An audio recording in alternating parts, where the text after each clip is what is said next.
আদিম মানুহে এঠাইৰ পৰা আন ঠাইলৈ ঘূৰি ফুৰাৰ বিভিন্ন কাৰণ আছে।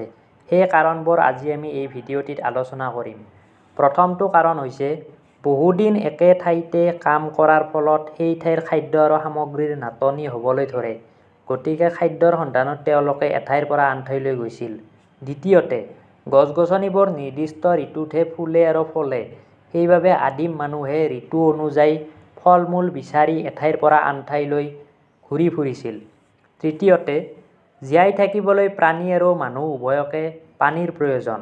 খৰাং বতৰত যেতিয়া হ্ৰদ, নদী-নিজৰাৰ পানী শুকাই যায়, তেতিয়া আদিম মানুহে পানী বিচাৰি পানী থকা ঠাইলৈ গতি কৰে। চতুৰ্থতে, জন্তুবোৰেও খাদ্যৰ সন্ধানত এঠাইৰ পৰা আন ঠাইলৈ ঘূৰি ফুৰে। সেইবাবে আদিম মানুহৰ যিসকল চিকাৰ কৰ্মৰ লগত জড়িত, তেওঁলোকে জীৱ-জন্তুৰ গতিবিধিৰ লগতে নিজৰো গতিবিধি পৰিৱৰ্তন কৰিছিল। পঞ্চম, আদিম মানুহে বন্ধু-বৰ্গ, আত্মীয়-স্বজনক লগ কৰিবলৈ এঠাইৰ পৰা আন ঠাইলৈ ঘূৰি ফুৰিছিল। এইখিনিতে মন কৰিবলগীয়া যে আদিম মানুহে সেই সময়ত খোজ কাঢ়িয়েই এঠাইৰ পৰা আন ঠাইলৈ গৈছিল। ধন্যবাদ।